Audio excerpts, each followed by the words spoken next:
కీర్తనలు 147 కీర్తన 3 వచనాన్ని మనం చదువుకుందాం. దేవుని వాక్యం చెప్తుంది, గుండె చెదిరిన వారిని ఆయన బాగు చేయువాడు, వారి గాయములను ఆయన కట్టువాడు.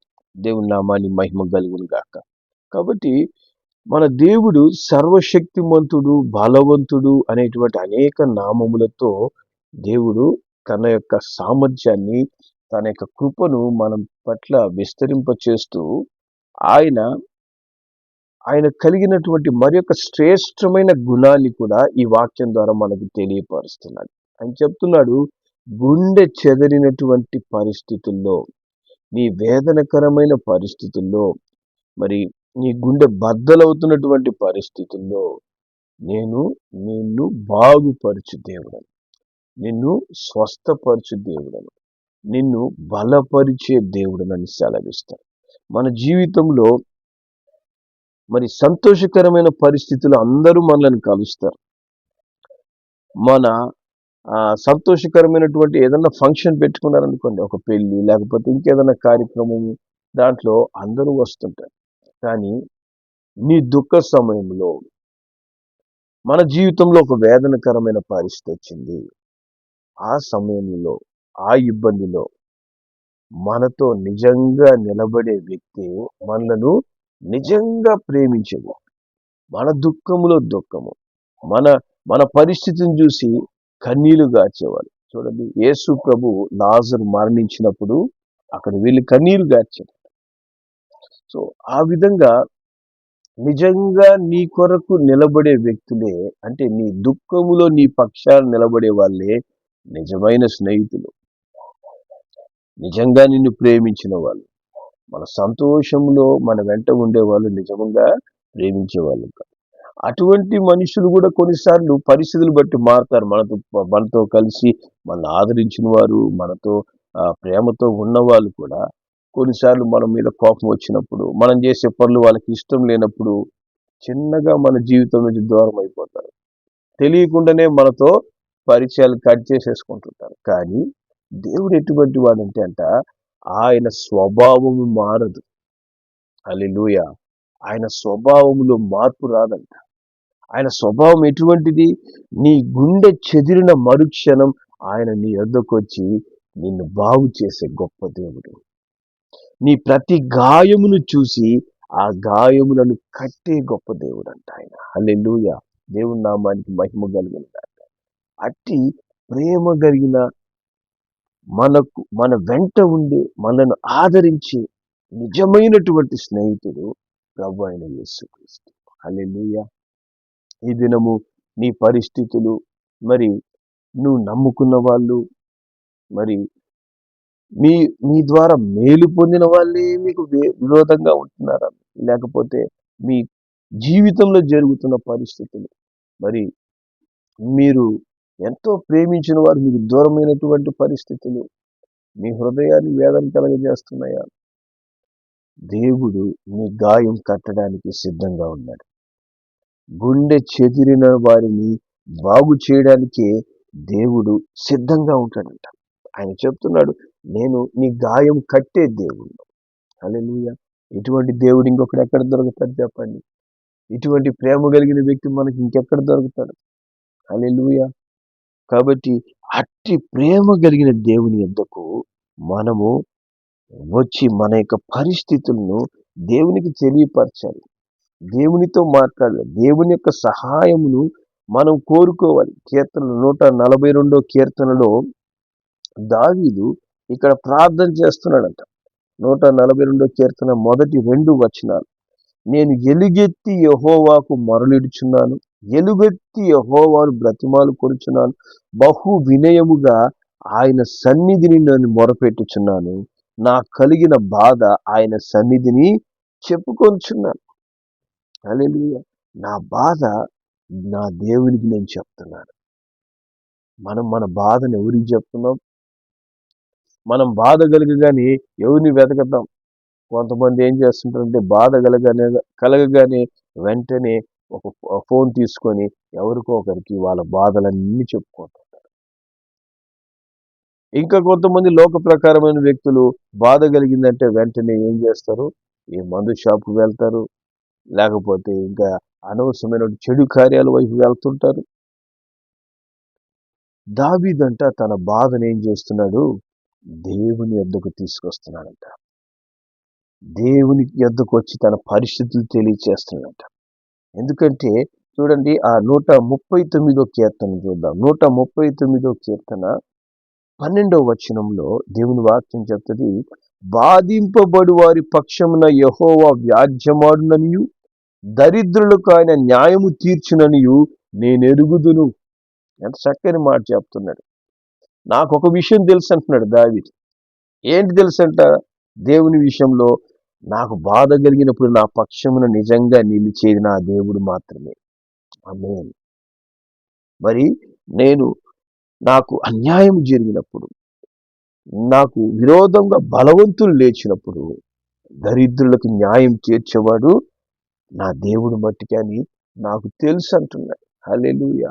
దేవుడి నామానికి మహిమ కలుగును గాక. అందుకని దావీదు ఏం చేస్తున్నాడు, తన బాధలన్నిటినీ, తన పరిస్థితులన్నిటినీ ఒక్కొక్క కీర్తనగా మార్చివేశాడు ఆయన. ఒక్కొక్క పాట, ఆయన రాసినటువంటి కీర్తనలో ఒక్కొక్క పాటలో ఆయన ఒక్కొక్క విధమైన సమస్యను, వేదనను, బాధను ఆయన దేవుని దగ్గర తీసుకొస్తున్నాడు. దావీదు దేవుని హృదయానుసారుడు, దేవుడు ఎన్నుకున్నవాడు. అట్టని చెప్పి ఆయన జీవితంలో బాధలు కలగలేదంటే ఆయన జీవితంలో కూడా ఎన్నో బాధలు వచ్చినాయి.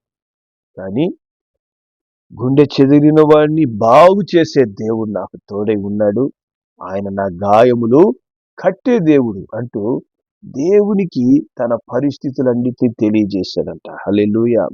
మరి పరిశుద్ధ గ్రంథంలో 2వ రాజుల గ్రంథంలోకి వెళ్తే అక్కడ షునేమీరాలు కనిపిస్తుంది.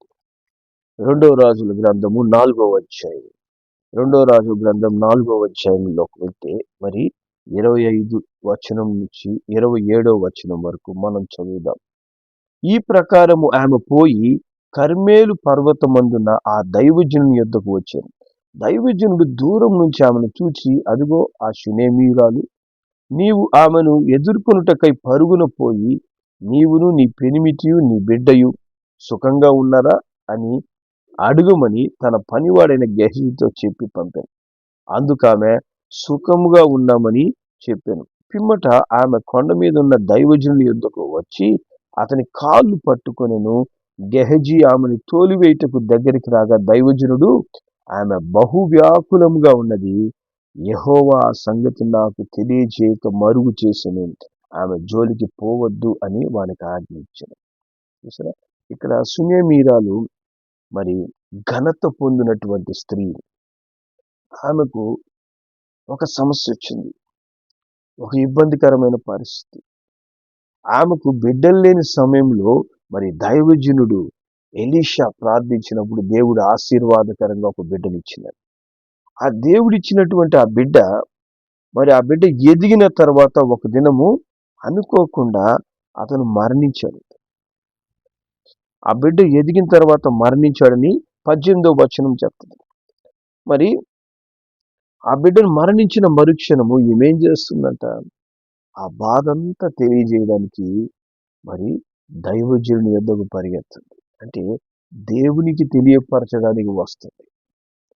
మరి ఆ దైవజనుడు అడుగుతున్నాడు, అమ్మా ఆ షునేమీరాలు ఎందుకు వస్తుంది ఈ సమయంలో అని చెప్పి చూసి మరి వెళ్ళి, అమ్మ నీ భర్త నీ బిడ్డ అందరు బాగున్నారా అని వెళ్ళి కనుక్కో అని చెప్పి తన పనివాడైనటువంటి గెహజీని పంపుతాడు.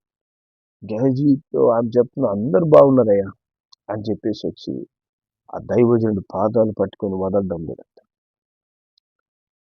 మరి దైవజనుడికి అర్థమవుతుంది, ఆమె గుండె చెదిరిపోయింది, భయంకరమైనటువంటి దుఃఖంలో ఉంది. ఆ దుఃఖాన్ని మరి ఆ దుఃఖానికి కారణాన్ని దేవుడు నాకు తెలియపరచలేదు, కానీ నా దగ్గరకు వచ్చిన ఈ షునేమీరాలు ఎంతో వేదంతో ఉందని నాకు అర్థమవుతుందని చెప్తున్నాడు ఆయన. అదేవిధంగా దేవుని బిడ్డలైన మన హృదయాలు కూడా బద్దలయ్యే పరిస్థితులు మనము ఎదుర్కొంటాం. వేదనకరమైన పరిస్థితులు మనం ఎదుర్కొంటాం. ఆ సమయంలో మనం ప్రభు యొద్దకు పరిగెత్తాలి. షునేమీరాలు వలె దేవుని యొద్దకు మనం పరిగెత్తాలి. ప్రభు పాదాలు పట్టుకోవాలి. ప్రభువుకి మరి మన పరిస్థితి అంతటినీ తెలియపరచాలి. ఎందుకంటే మన గుండె చెదిరినప్పుడు బాగు చేయగలిగినటువంటి అద్భుతమైన దేవుడు ప్రభువైన యేసుక్రీస్తు. ఆయన మట్టుకే నీ గుండె చెదిరిన పరిస్థితిని గ్రహిస్తాడు, గుర్తిస్తాడు. దానికి ఎటువంటి కార్యము చేసినప్పుడు నీ జీవితము తిరిగి కట్టబడుతుంది, నీ జీవితానికి ఎప్పుడు మేలు కలుగుతుందని ఎరిగిన దేవుడు ఆయన. హల్లెలూయా. శూనేమీరాలు ఇక ఏమి ఆలోచించకుండా దేవునికి మట్టుకే హృదయపూర్వకంగా ఆయన పరిస్థితిని తెలియజేయడానికి దైవజనుడి వద్దకు చేరుకుందంట. హల్లెలూయా. మరి ఆ దైవజనుడు మరి ఆమె వచ్చినటువంటి పరిస్థితిని తెలుసుకొని ఆమె ఇంటికి వెళ్తున్నాడు. దేవుని వాక్యం చెప్తుంది 32వ వచనం నుంచి మరి 2 రాజుల 4:32 నుంచి 34 వచనం వరకు మనం చదివితే ఇక్కడ వాక్యం చెప్తుంది, ఎలీషా ఇంట జొచ్చి బాలుడు మరణమై ఉండి తన మంచం మీద పెట్టబడి ఉండట చూచి తానే లోపలికి పోయి వారిద్దరే లోపల ఉండగా తలుపు వేసి యెహోవాకు ప్రార్థన చేసి మంచం మీద ఎక్కి బిడ్డ మీద తన్ను చాచుకొని తన నోరు వాని నోటి మీదను తన కండ్లు వాని కండ్ల మీదను తన చేతులు వాని చేతుల మీదను ఉంచి బిడ్డ మీద పొడుగుగా పడుకొనగా ఆ బిడ్డ ఒంటికి వెట్ట పుట్టెను. హల్లెలూయా. దేవుని నామానికి మహిమ కలుగును గాక. 35 కూడా చదువుతాం. తాను దిగి ఇంటిలో యువతల నుండి అవతల వరకు ఒకసారి తిరిగి నడిచి మరలా మంచం మీద ఎక్కి వాని మీద పొడుగుగా పండుకొనగా బిడ్డ 7 మార్లు తుమ్మి కండ్లు తెరిచాడంట. దేవుని నామానికి మహిమ కలుగునుగా. ఆమెకున్నటువంటి సమస్య ఏంటంటే తన యొక్క ముసలితనంలో ఆమెకు పుట్టినటువంటి ఏకైక బిడ్డ చనిపోయాడు. ఏకైక బిడ్డ చనిపోతే అది ఎంత వేదన ఉంటుంది. ఇంకా ఆమెకు బిడ్డలుంటే అది వేరే విషయం. ఆ వేదన కొంచెమన్నా ఓదార్పు వస్తుంది. కానీ ఒకే ఒక్క బిడ్డ, ఎదిగిన బిడ్డ మరి మరణించినప్పుడు ఆమె ఆ వ్యాకులం, ఆ యొక్క వేదన, గుండె బద్దలైనటువంటి పరిస్థితిలో ఆమె ఏం చేసింది? దేవుని పాదాలు పట్టుకుంది. దేవుని పాదాలు పట్టుకొని ప్రభువు యొద్దకు వచ్చి తన పరిస్థితిని తెలియపరుస్తుంది. హల్లెలూయా. మనము మన సమస్య వచ్చినప్పుడు ప్రభు పాదాలు పట్టుకుంటున్నామా? ప్రభు పాదాలు యొద్దకు చేరి మన వేదనంతా తీరిపోయేంత వరకు దేవుని సన్నిధిలో కనబడుతున్నామా? మన వేదన తీరేంత వరకు, దేవుని జీవితంలో కార్యం చేసేంత వరకు నువ్వు ప్రభు పాదాలు విడిచిపెట్టకూడదు. నాకు తెలిసిన చాలా మంది ఉన్నారు, వాళ్ళు మరి దేవుని పాదాలు పట్టుకొనక మరి నష్టం జరిగిన తర్వాత దేవుని విడిచిపెట్టి వెళ్ళిపోయింటారు. దేవుడే నాకు అక్కర్లేదు, నేను ఇక దేవునికి ప్రార్థనే చేయను. మరి ఎప్పుడు ప్రార్థన చేసినావని దేవుని నువ్వు విడిచిపెట్టడానికి ముందుగానే నువ్వు దేవుని విడిచేస్తున్నావు. ముందుగానే దేవునికి దూరం అయిపోయినప్పుడు ఇంకా కొత్తగా దేవునికి దూరం అయ్యేది ఏముంది? మనము ప్రతి సమయంలో ప్రభు పాదాలు పట్టుకోవాలి. అనేక సార్లు దేవుడు శ్రమను ఎందుకు అనుమతిస్తాడంటే మనం దేవునికి దూరమై ఉంటాం. దేవునికి దూరమైన మనల్ని దేవుడి దగ్గర తీసుకురావడానికి దేవుడు ఏం చేస్తాడు? శ్రమ అనేది ఏర్పరుస్తాడు. ఆ శ్రమ వచ్చినప్పుడు ఏం చేశారంటే ఇశ్రాయేలీయులు దేవునికి మొరపెట్టారు. దేవునికి మొరపెట్టినప్పుడు మళ్ళా దేవుడు వచ్చి వారికి సహాయం చేస్తుంది. అదేవిధంగా మన జీవితాల్లో కొన్నిసార్లు గుండె బద్దలయ్యే పరిస్థితులు ఎందుకు వస్తాయంటే మన గుండె దేవుని జ్ఞాపకం చేసుకుంటాం. మనము దేవుని మర్చిపోతుంటాం కొన్ని సంతోష సమయాల్లో. మరి ప్రభువుకి స్థానం ఇవ్వక మనము క్రమమైనటువంటి ప్రార్థనా జీవితాల్లో ఉండకుండా, ప్రభువు యందు విశ్వాసం ఉంచి వాక్యానుసారంగా మనం నడవకుండా మరి కొన్నిసార్లు మనం ఏం చేస్తుంటాం? మన ట్రాక్ తప్పుతుంటది, మన డైరెక్షన్ మారుతుంటది. ఎందుకంటే సాతానుడు కుయుక్తిగా లోక సంబంధమైనటువంటి వ్యక్తులను మన జీవితాల్లో ప్రవేశింపజేసి మనల్ని దేవునికి దూరం తీసుకెళ్తాడు. ఆ సమయంలో దేవుడు ఏం చేస్తాడంట? ఒక తండ్రి కుమారుని శిక్షించినట్లు మనల్ని శిక్షిస్తాడంట. శిక్షించి మనను తిరిగి తన యొద్దకు నడిపించుకుంటాడు. ఆ విధంగా మన జీవితంలో కొన్ని పరిస్థితులు ప్రభువు కూడా అనుమతిస్తాడు. కానీ అటువంటి సమయాల్లో మనం ఏం చేయాలి? దేవుని వెతకాల. దేవుని పాదాలు పట్టుకోవాలి. మరి యోబు గ్రంథంలో యోబు ఆ మాటలు చెప్తాడు. యోబు గ్రంథము 16వ అధ్యాయము మరి 11, 12 వచనాలు మనం చదువుదాం. 11, 12 వచనాలు. ఇక్కడ ఆయన చెప్తున్నాడు, దేవుడు నన్ను దుర్మార్గులకు అప్పగించి ఉన్నాడు, భక్తిహీనుల వశము నన్ను ఉంచి ఉన్నాడు. నేను నెమ్మదిగా ఉంటిని, అయితే ఆయన నన్ను ముక్కలు చెక్కలు చేసి ఉన్నాడు. మెడబట్టుకుని విదిలించి నన్ను తుత్తినీళ్ళుగా చేసి ఉన్నాడు. తనకు నన్ను గురిదిబ్బగా నిలిపి ఉన్నాడు అంటున్నాడు. దేవుడే నన్ను ఏం చేసేసాడు? దుర్మార్గుల చేతికి అప్పగించేశాడు, భక్తిహీనుల చేతికి ఇచ్చేసాడయ్యా. నేను నెమ్మదిగా ఉన్నాను, దేవుడు నన్ను ముక్కలు చెక్కలు చేసేసాడు అట్టని చెప్పి దేవుని విడిచిపెట్టేశాడా యోబు? దేవుని విడిచిపెట్టలేదు. ఆయన ఏమంటాడు? అదే 16వ అధ్యాయము 19వ వచనంలో, ఇప్పుడు నాకు సాక్షి అయిన వాడు పరలోకంలో ఉన్నాడు, నా పక్షమున సాక్ష్యం పలుకువాడు పరమందు ఉన్నాడు అంటున్నాడు. నా దేవుడు నన్ను చూస్తూనే నన్ను విడిచిపెట్టలేదు. హల్లెలూయా. మన జీవితాలు కూడా కొన్ని కఠినమైన పరిస్థితులు, ఇబ్బందికరమైన పరిస్థితులు, మనము కొన్నిసార్లు కొన్ని పరిస్థితులు బట్టి మనం ఇరుక్కుంటాం. కొన్నిసార్లు అది మనం చేసుకున్నవైతే, కొన్నిసార్లు దేవుడే అనుమతిస్తాడు. దేవుడు అనుమతించినవైనా లేదా మనం శోధనలో ఇరుక్కున్నా మనం ఏం చేయాలి? దేవుని ఎద్దకు రావాలి. ఎందుకంటే గుండె చెదిరిన వారిని బాగు చేసే దేవుడు ఆయన. ఈ షూనేమీరాజు కూడా దేవుని పాదాలు పట్టుకుంది. మరి దైవజనునికి తన సమస్యను తెలియపరిచింది. దేవుడు ఏం చేస్తున్నాడు? దైవజనుని పంపి ఆ బిడ్డకు తిరిగి జీవాన్ని ఇచ్చాడంట, తిరిగి ప్రాణాన్ని ఇచ్చాడంట. హల్లెలూయా. దేవుని నామానికి మహిమ కలుగును గాక. మరి 2వ రాజులు 4వ అధ్యాయము 36, 37 వచనాలు మనం చదివితే అక్కడ ఏం జరుగుతుంది? అప్పుడు అతడు గెహజీని పిలిచి ఆ షూనేమీరాలను పిలుచుకొని రమ్మని అనగా, వాడు ఆమెను పిలిచాను. ఆమె అతని యొద్దకు రాగా, అతడు నీ కుమారుని ఎత్తుకొనుమని ఆమెతో చెప్పాను. అంతటా ఆమె లోపలికి వచ్చి అతని కాళ్ళ మీద సాష్టాంగపడి లేచి తన కుమారుని ఎత్తుకొని పోతున్నట. దేవుని నామానికి మహిమ కలుగును గాక. షూనేమీరాల యొక్క సమస్య దేవుడు అద్భుతంగా తీరుస్తున్నాడు. చనిపోయిన కుమారుణ్ణి తిరిగి బ్రతికిస్తున్నాడు. మరి మృతుడైన వాడిని లేపగలిగిన దేవుడు నీ ప్రతి పరిస్థితిలో గొప్ప కార్యాలు దేవుడు చేయలేడా? నీ గుండె ఈ దినంలో చెదిరిపోయినట్లయితే, నీ గుండె వేదనకరంగా ఉన్నట్లయితే, నీ పరిస్థితి అంతటిని కూడా దేవుని చేతికి అప్పగించు. దేవుని చేతికి అప్పగించి విశ్వసించు. దేవుడు నిశ్చయముగా నా గాయం కట్టబోతున్నాడు, నా పరిస్థితిని మార్చబోతున్నాడు. ఎందుకంటే ఆయన తన్ను తాను మనకు గాయము కట్టే దేవుణ్ణి నీకు పరిచయం చేసుకుంటున్నాడు. నువ్వు ఉండే చెదిరిపోయింటే నేను నిన్ను బాగుపరుస్తానని తన్ను తాను నీకు పరిచయం చేసుకుంటున్నాడు. హల్లెలూయా. దేవుని నామానికి మహిమ కలుగును గాక. ఈ విధంగా మన కష్టంలో నేను నీకు తోడై ఉంటాను, నీ వేదనలో నీ వెంట ఉంటానని ఏ వ్యక్తి భూమి మీద మనకు తోడై ఉన్నాడు చెప్పండి? ఎవరు మన వెంట నడుస్తున్నారు? మన సొంత బిడ్డలే మనకు దూరం అయిపోతుంటారు. మనం నమ్ముకున్నటువంటి భార్య భర్తలు కూడా మనకు దూరం అయిపోతారు. మన సొంత తోడబుట్టిన వాళ్ళు మనకు దూరం అయిపోతారు. నమ్ముకున్న స్నేహితులు దూరం అయిపోతారు.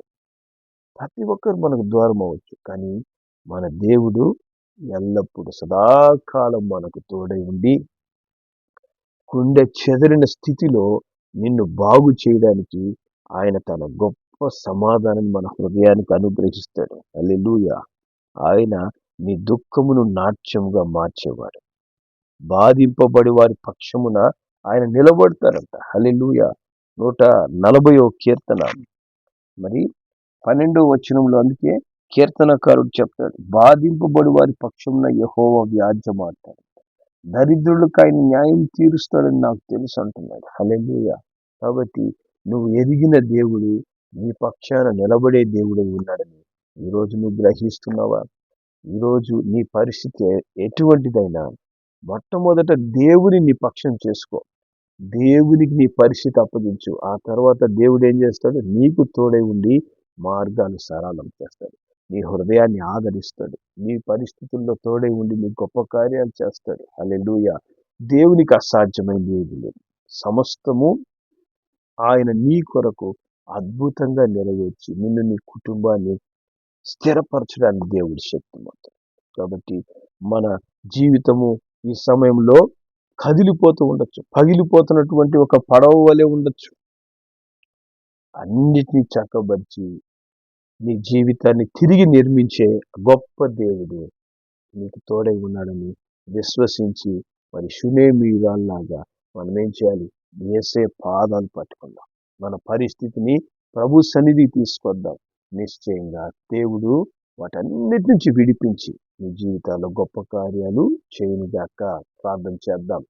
పరిశుద్ధుడైన మా తండ్రి, కృప కలిగిన ఆయన, ఈ ఉదయ కాలంలో మరి గుండె చెదరని వారిని నేను బాగు చేసే దేవుడిని అని మిమ్మల్ని మీరు పరిచయం చేసుకుంటున్నందుకు స్తోత్రమయ్యా.